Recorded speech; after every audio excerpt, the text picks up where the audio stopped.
आज का ये एपिसोड शुरू करने से पहले एक छोटी सी बात। क्या आप भी अपना पॉडकास्ट बनाने की सोच रहे हैं? तो एंकर ट्राई कीजिए। ये पॉडकास्ट बनाने का सबसे आसान तरीका है। नंबर 1, ये फ्री है। नंबर 2, इसमें कई सारे ऐसे टूल्स हैं जो आपको अपने फोन और कंप्यूटर पर रिकॉर्ड और एडिट करने की फैसिलिटी देते हैं। नंबर 3, आप अपने पॉडकास्ट को डिस्ट्रीब्यूट भी कर सकते हैं, जिससे इसे स्पॉटिफाई और दूसरे प्लेटफॉर्म पर सुना जा सके। तो डाउनलोड कीजिए फ्री एंकर ऐप या विजिट कीजिए anchor.fm पर अपना पॉडकास्ट स्टार्ट करने के लिए। ये तो थी एक छोटी सी जानकारी, और अब शुरू करते हैं एपिसोड का सिलसिला। तो आज के एपिसोड में लीजिए सुनिए सूर्यकांत त्रिपाठी निराला के लिखे उपन्यास प्रभावती का भाग 32, मेरी यानी समीर गोस्वामी की आवाज में। प्रभावती को प्रवेश मिल गया। करण सिंह वीर सिंह का सहायक रह चुका था। यमुना को पहचानता था। रानी कमला भी यमुना को देख चुकी थी। यमुना का नाम सुनकर लालगढ़ के सभी लोग खिल गए। अभी तक ज्ञान न था, अब तो जानकर कि वो लड़ने के लिए फौज लेकर आई हैं और डाकुओं की रानी किसी राजराजेश्वरी से उनका मिलने का यही कारण है। लोग फिर से आनंद में मत्त हो गए। फिर उन्हें प्रतिकार की आशा होने लगी। कान्यकुब्ज से लूटने के लिए 10 सहस्त्र फौज लेकर आने वाले महेश्वर सिंह का सामना करने के लिए अब आस्फालन करने लगे।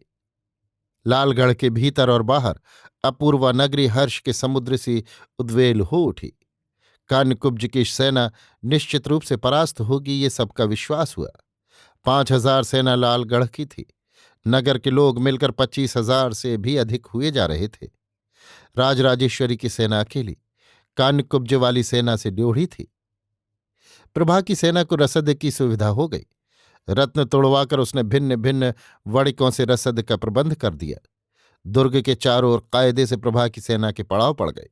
भीतर कुछ चुने हुए आदमी गए। महाराज, यमुना, राजराजेश्वरी, प्रभा और कुछ जन। प्रभा से पहले पहल जब यमुना मिली, उसने देखा प्रभा पुलकित तो होती हुई भी धीर है। पहले का जैसा खुला रूप इस बार नहीं, जैसे एक निश्चय उसमें बंध चुका है। वो बालिग हो गई है, इसलिए इस बार शिष्टाचार पहले से अधिक है। यमुना समझ गई कि इसके अर्थ है मैं अपने विषय में वश्यता स्वीकार नहीं करती। कुछ न बोली। उस पर हुआ कार्य पूरा समझकर चुप रही। खुली विद्या से जब से उसे पूरी पहचान के बाद की प्रभा की तरह नम्र और भक्तिमय देखा, देखती रह गई। प्रदीप सी शांत जल रही थी। सारा पाप जल चुका था। मूर्तिमती रागनी साकार कला बन रही थी। इस पर प्रभावती ने राजराजेश्वरी की तरह संवर्धित कर सज्जित किया था। दुर्ग में रानी कमला के पदों में प्रभा ने भूमिष्ठ प्रणाम किया। अश्रुपुलकित रानी मुख चूम कर दुख बहुत मिला कहकर अपनी विवशता सोचकर सिसक सिसक कर रोने लगी। विनीत स्वर से प्रभा को ही धैर्य देना पड़ा। अनेक प्रकार से उसने सासू जी को सांत्वना दी। ऐसे स्थलों पर धैर्य रखने की शिक्षा आप लोगों से मुझे मिली है। मैं उसका उपयोग करती हुई शांति पाती हूं, और अब पूर्ण विश्वास हो गया है कि मैं स्वयं महाराजा धीराज जयचंद को न्याय के पथ पर आने को विवश करूंगी। विनीत भाव से सासू जी को समझाया। रानी आश्वस्त हुई। रनवास में खुशी के फव्वारे फूटने लगे। रात्रि के समय बहू के आने की खुशी में रानी ने प्रतिष्ठित राजपुरुषों, ब्राह्मणों, कलाविदों तथा धनिकों को देवियों सहित आमंत्रित किया। नगरी की प्रसिद्ध नर्तकियों को भी आमंत्रण मिला। आतिथ्य सत्कार का बृहत् समारोह होने लगा। बहू देखने का नगर भर में निमंत्रण फिर गया। देवियां उपहार निछावर आदि ले लेकर बहू का मुख देखने के लिए चलीं। दुख और चिंता के बाद ये आनंद महानंद में परिणत हो गया। प्रभा रानी के पास थी। विद्या और यमुना अलग अलग प्रकोष्ठों में। यमुना चिंताशील प्रभा की माता रानी पद्मावती को पत्र लिख रही थी। भावों को कई बार मनोयोग पूर्वक देखा, फिर महाराज को देखती हुई बोली, आज यहां बड़े जोर शोर का गाना है। अगर आज ही काम पर भेजें तो आपको कुछ बुरा लगेगा, और रात को मुमकिन है आपको रास्ता न मिले और आप डरें भी। लेकिन ये समझ लीजिएगा कि रानी पद्मावती का पत्र है। आपके सिवा दूसरा नहीं जा सकता, और कल दोपहर तक पत्र उन्हें मिल जाना चाहिए। अगर आप गाना सुनते रहे रात भर तो आप समझिएगा। सवारी पर तो जाना है, महाराज ने जल्दी में कहा। सवारी पर और मेहनत पड़ती है। सुना है आपकी बीबी साहिबा भी रानी कमला जी की खुशी में राजराजेश्वरी के नाम से कुछ गाने और नाच भेंट करने वाली हैं। कहकर यमुना महाराज को देखती हुई मुस्कुराई। हमें नहीं मालूम, उड़ी निगाह से देखते हुए महाराज ने कहा। अब आपको कैसे मालूम होगा, अब आपकी बीवी थोड़ी है। अरे महाराजन, अब तो राजराजेश्वरी हैं, जाइए पूछिए। हे कुमारी जी, जान पड़ता है राजराजेश्वरी कोई है नहीं। हमें तो ना वहां देख पड़ी ना यहां, बस नाम है। महाराजा जिज्ञासा की दृष्टि से देखते रहे। नाम बड़े दर्शन थोड़े, क्यों महाराज? यमुना मुस्कुराई। महाराज ने भी नीचे ऊपर के दांत निकाल दिए, फिर चिट्ठी लेकर अंगोछे में लपेटकर कमर में बांधकर विद्या के कमरे में गए। दरवाजा बंद करके पलंग पर बैठ गए और बड़े विश्वस्त स्वर से कहा, एक बड़ा संशय मन में है, कह डालो झटपट। कहकर मजे की एक चपत मारी महाराज के गाल में। अह, उड़ गया, मच्छर काट रहा था। महाराज का संशय दूर हो गया। सचेत होकर गाल एक बार सोहलाकर बोले, ये राजराजेश्वरी कौन है? हैं, अंधे हो? महाराज घबरा गए, बोले, हम तो तुम तो एक सच्चे बेवकूफ हो। कह दिया मैं तुम्हें प्यार करती हूं, पर ये मैंने कब कहा कि मैं विद्या हूं, राजराजेश्वरी नहीं। महाराज कुछ खुश होकर अहमक बनकर बैठे देखते रहे। विद्या महाराज की हथेली अपनी हथेली में लेकर स्वर में नारी हृदय की सारी चंचलता भरती हुई बोली, अच्छा, तुम इतने दिन से तो मेरे साथ हो, कहो कुछ समझ पाए कि मैं कौन हूं? निश्चल कंठ से महाराज ने कहा, समझे तो कुछ नहीं। तो राजराजेश्वरी को ही क्या समझोगे जिसे कभी नहीं देखा? महाराज को फिर चक्कर सा आने लगा। मुस्कुराकर देखते ही महाराज की एक उंगली दबाकर बोली, देखो तुम्हारी कुमारी जी प्रभावती मेरी चेली है, इतना समझे या नहीं? हाँ, इतना तो अब समझ में आ गया। तो तुम क्या समझते हो कि तुम्हारी कुमारी जी किसी नाचने वाली की चेली होती हैं? हम कुछ नहीं समझते। तभी तो मैं तुम्हें प्यार करती हूं। कोई दूसरा मर्द होता तो मंत्र पढ़कर फूंक देती तो दुनिया के उस पार उड़कर गिरता। महाराज ताज्जुब की निगाह से देखने लगे। मेरी उम्र क्या समझते हो? तुमने सोचा होगा इसकी उम्र 20 साल की होगी, मुझसे छोटी है, इसलिए बुजुर्गानी की शेखी में रहते हो। मेरी उम्र 575 साल की है। मेरी छनाती के छनाती तुमसे बुढ़े हैं। 100 साल तक मैं बंगाल में रही, सारा जादू वहां का सीखा, उसी के बल से सदा जवान रहती हूं। महाराज को शिथिल देखकर बोली, पर तुम घबराओ मत, तुम ब्राह्मण हो, मैं ब्राह्मण को मानती हूं, नहीं तो मेरी विद्या भ्रष्ट हो जाए। एक बार सिर्फ चलेगी, जैसे तुमको उड़ाना चाहूं तो उड़ा दूंगी, पर फिर वो विद्या अपने घर चली जाएगी। तुम आराम करो, मैं आती हूं। आज मेरा नाच है, देखकर बतलाना कैसा लगा। हम नाच न देखेंगे, हमको काम है, सोवेंगे। पिछली रात उठकर जाना है। आंखें ऊपर को उठाकर भौहें टेढ़ी कर कुछ सोचती हुई सी जरा देर बाद बोली, हाँ ठीक है, समझ गई। कहकर चादर ओढ़कर बाहर निकली। यमुना पलंग पर पड़ी हुई विचार में मग्न थी, तरह तरह के भावी चित्र बना बिगाड़ रही थी। इसी समय मधुर आवाज आई, दीदी आओ। धीरे पदक्षेप से विद्या भीतर गई और दोनों हाथों से पलंग पर यमुना के पद पद्म ग्रहण कर माथा रखकर प्रणाम किया। राम सिंह के लिए चिंता तो नहीं? छोटी बहन को देखती हुई जैसे यमुना ने प्रश्न किया। विद्या समझ गई, पुलकित होकर बड़ी उतावली से पूछा, क्या छूट गए? कैसे हैं दीदी? यमुना उठकर बैठ गई और बांह पकड़कर पलंग पर बैठा लिया। खूब, तुम भी एक ही मिली। अच्छे हैं राम सिंह धोबी, मैं उनकी भौजी बनी थी, विचार में ऐसे ही छोड़ दिए गए। साथ आए हैं, काम से राह पर रह गए, 2-1 दिन में आ जाएंगे। बेचारे ब्राह्मण को धोखे ही धोखे में रखा। लाज से नत होकर विद्या बोली, कुछ हो, ब्राह्मण की सरलता अन्यत्र नहीं मिल सकती। फिर देर तक पहले दिन वाली बातें कहती रही। यमुना मिलाती गई। महाराज ने लौटकर झूठ बयान किया था।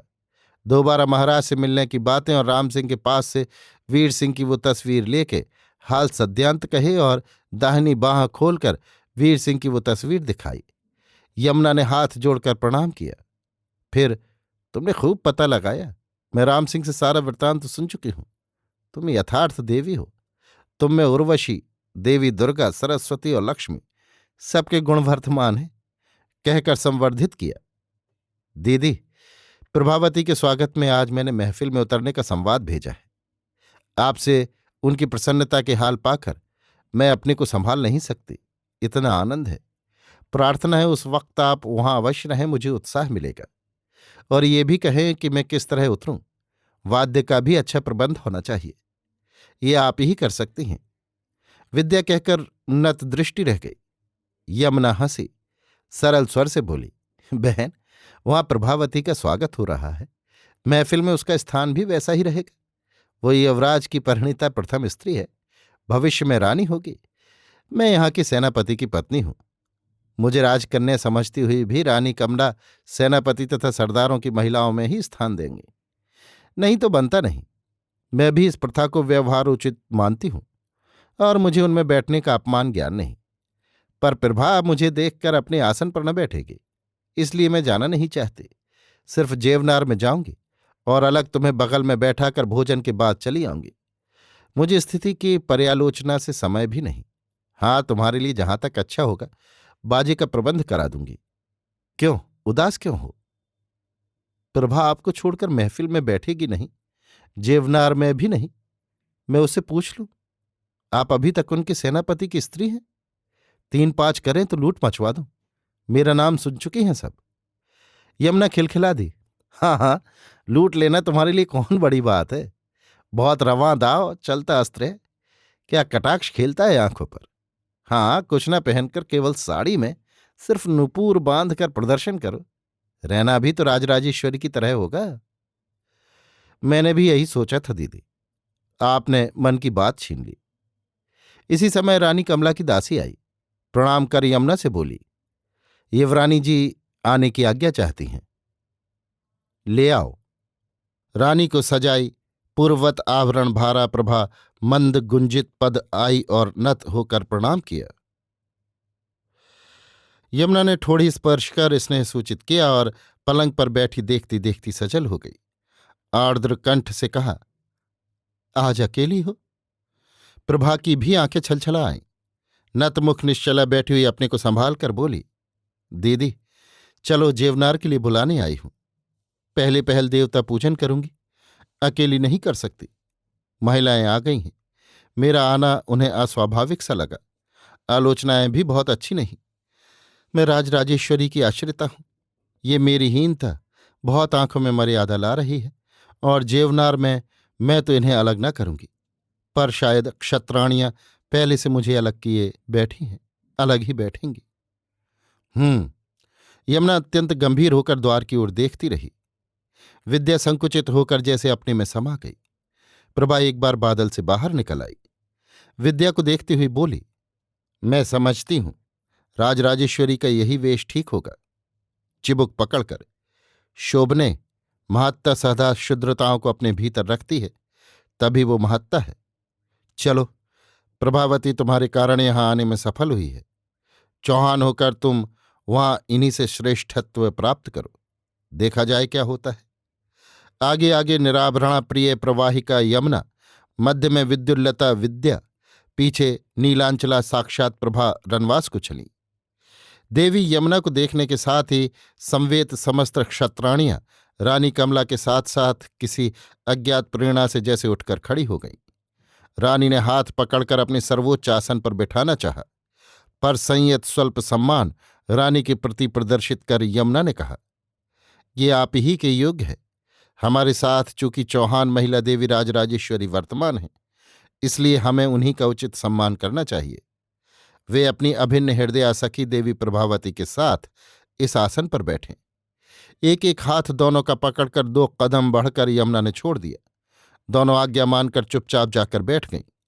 वहीं एक दूसरे श्रेष्ठ आसन पर रानी को बैठाल सरदारों की महिलाओं के साधारण देवियों में जाकर यमुना ने हंसकर आसन ग्रहण किया।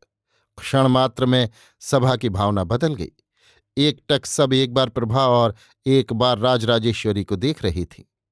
क्या शांति और क्या तेजस्विता है प्रभा के रूप में। उधर क्या भंगिमा, क्या कला है राजराजेश्वरी की मुख कांति में। पश्चात एक एक कर सब महिलाएं प्रभा से मिली, उपहार दिए।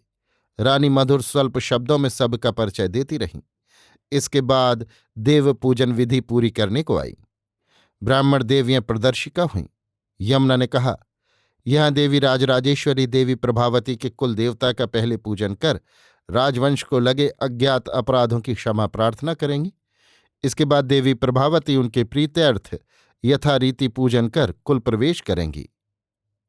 ऐसा ही किया गया। विद्या ने अंतःकरण से देवता से प्रार्थना की वे राजा महेंद्रपाल के अपराधों को क्षमा कर दें। पूजन के पश्चात जेवनार में विद्या का वही आसन रहा। वो अज्ञात कुलशील वाली नहीं, चौहान जाया होकर प्रभावती के दक्षिण रही।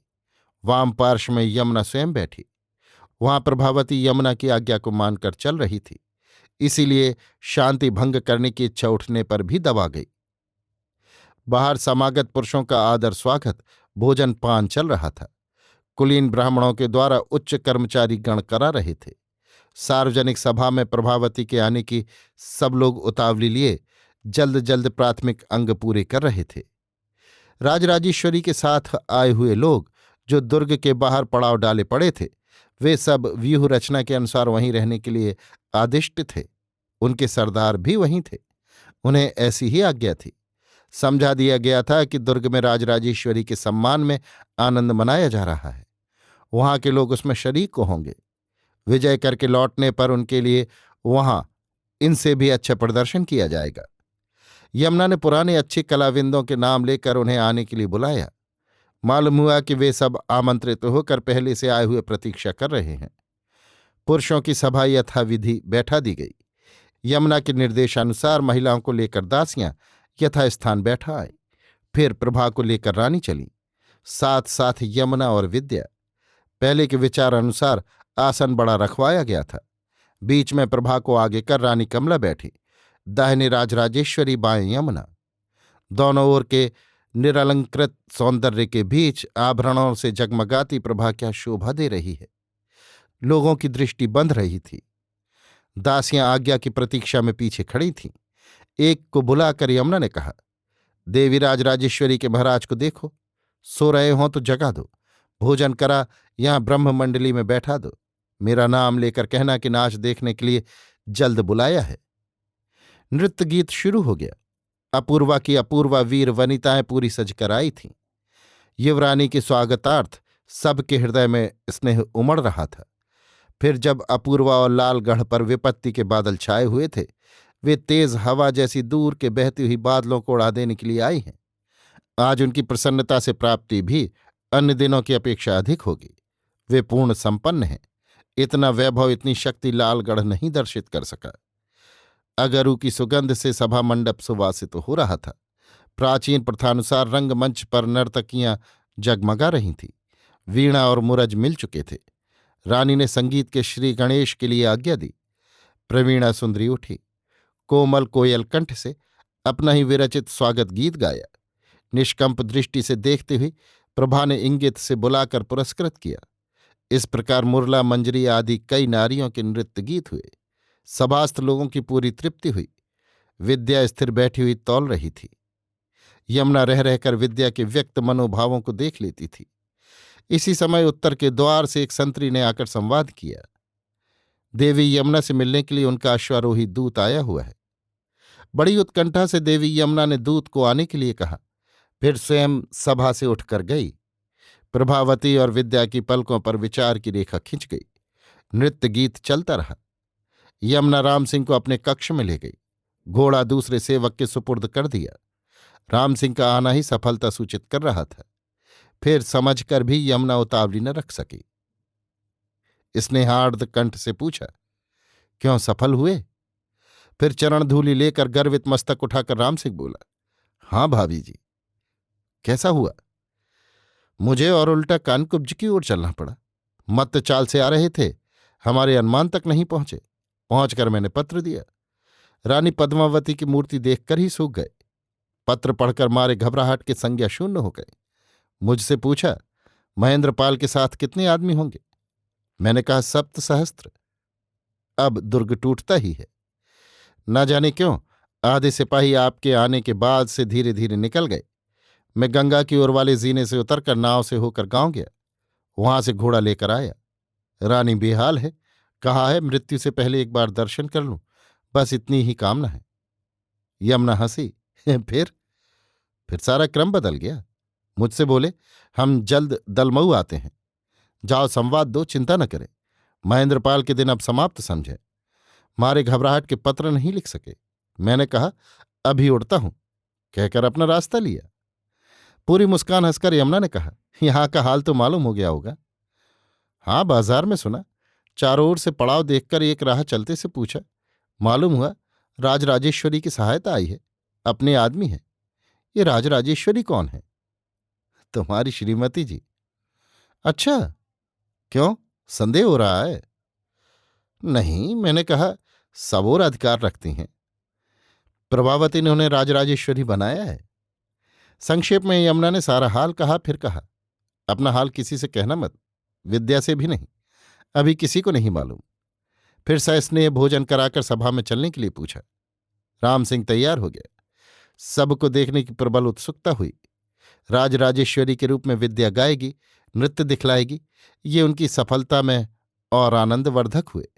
उसे लेकर यमुना फिर सभा में आई और एक उत्तम स्थान पर उसे आसीन करा अपने आसन पर बैठ गई। यमुना ने इस तरह राम सिंह को ले जाकर बैठाया था कि विद्या को ना मालूम हो। दूत के नाम से विद्या समझी भी नहीं कि राम सिंह है। यमुना के आते ही प्रभावती से राजराजेश्वरी ने उतरने के लिए कहा। प्रभा ने यमुना की आज्ञा ली। यमुना पूर्ण प्रसन्न थी। कहा, अवश्य, इनका प्रदर्शन अवश्य रखूंगी। अपनी रुचि के अनुसार गाना नहीं सुना, बहुत दिन हो गए।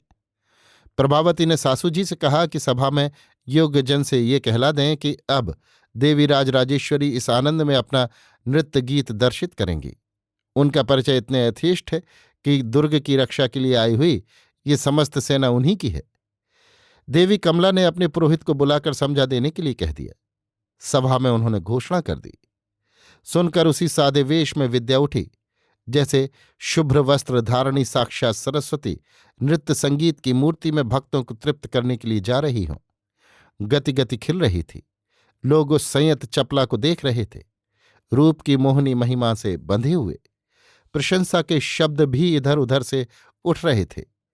हम लोगों पर देवी जी की बड़ी कृपा हुई। ऐसी ही दृष्टि सदा रहे, हमारी नम्र प्रार्थना है। यमुना ने प्राचीन वाद्यकारों के नाम कहकर मंच पर ले जाने के लिए दासियों को भेज दिया। महाराज ताज्जुब में आकर राजराजेश्वरी को देख रहे थे। राम सिंह अपनाओं की पूरी स्वतंत्रता से खिला हुआ साधना के बाद जैसे सिद्धि को देख रहा हो। वादकों ने वाद्य लिए। वीणा वादक से विद्या ने कहा, विष्णु ताल के बोल बजाइए, सामयिक जो रागनी पसंद करें उसमें भरकर। वीणा में बोल बजने लगे। मृदंग संगति कर चला। विद्या ने नूपुर बंधवा लिए। यमुना मुस्कुरा रही थी। देखकर दृष्टि से प्रोत्साहन दिया। प्रभा स्तब्ध थी। ताल ताल पर भावना में भरी हुई विद्या विष्णु की सृष्टि रक्षा के भाव को गति, इंगित और भंगिमाओं से स्पष्ट करती हुई रागनी की मूर्ति बन रही। बड़ी तालों पर नृत्य सहज काम नहीं। समझदार दंग थे। यमुना कलावती की मर्मज्ञता पर तुष्ट। समा बंध गया। राम सिंह नृत्य गीत का इतना समझदार न था। धोबी बन गया। रानी मंत्र मुग्ध सी रह गई। विष्णु ताल पर नृत्य समाप्त कर विद्या ने रुद्र ताल पर वैसे ही दूसरे राग में बजाने के लिए कहा जो रुद्र रूप को व्यंजित करे। कुशल वृद्ध वीणा वादक बजाने लगे। रुद्र का प्रलयंकर रूप ध्यान में लाकर विद्या तांडव नृत्य करने लगी। एक एक गहन अभिव्यक्ति उच्च वसिष्ठ सागर तरंग सी उठने लगी। विनाश का निर्मम भाव प्रतिस्थिति भंग से व्यक्त हो चला। जैसे सत्य सत्य नटराज नारी से बंधकर प्रकट हो गए। मुंह स्पंदित हृदय यमुना उठकर खड़ी हो गई। आज पहले पहल यमुना की दृष्टि में आश्चर्य मुद्रित हुआ। उसके राजराजेश्वरी होने में जो शंका महाराज को थी वो दूर हो गई। इतना ही वे समझे। नृत्य समाप्त कर कुछ क्षण विश्राम के लिए विद्या बैठी। स्तुति शब्द से सभा गूंजने लगी। यमुना ने हार्दिक धन्यवाद देकर कहला भेजा कि अधिक परिश्रम की आवश्यकता नहीं। लास्य का एक अच्छा उदाहरण देकर नृत्य समाप्त कर देना ठीक होगा। गीत दो एक स्वल्प वाद को नृत्य संबद्ध हो जाएं। दूसरी दासी के हाथ प्रशंसा में पान भेजे। विद्या को लास्य के लिए तांबुल रक्त धारा होने की जरूरत थी। कुछ थक भी गई थी। पान से गला सिंच रहा था। यमुना की मर्मज्ञता पर बहुत प्रसन्न हुई। स्वस्थ होकर 3 ताल की चीजें बजाने के लिए कहकर उठी। सौंदर्य की भावना में रंगकर स्वप्न की ज्योतिर्मय प्रेयसी बनी हुई तारक तरल दृष्टि से सभा को एक बार देखा। मुख, भौं, आंख, हाथ, पैर की प्रतिगति बदलकर सुंदर बन गई। पार्थिव आकर्षणों में सर्वश्रेष्ठ उठते पैर के साथ मालूम हो रहा था साकार सुरभि समीर पर चल रही है। देह किरण से हंसती एक एक आवर्त में सारी सभा निछावर हो रही थी। क्या तैयारी, क्या ड्योढ़, क्या तेहरी, क्या छल पलकें बंध गई। लाज से समाप्त कर विद्या ने यमुना की आज्ञा के अनुसार नृत्य के बंधे वैसे ही 3 तालों में भिन्न भिन्न रागनियों के गीत गाए और अपार प्रशंसा पर चरण रखती हुई वैसे ही बंधे नूपुरों से अपने आसन पर आकर बैठी।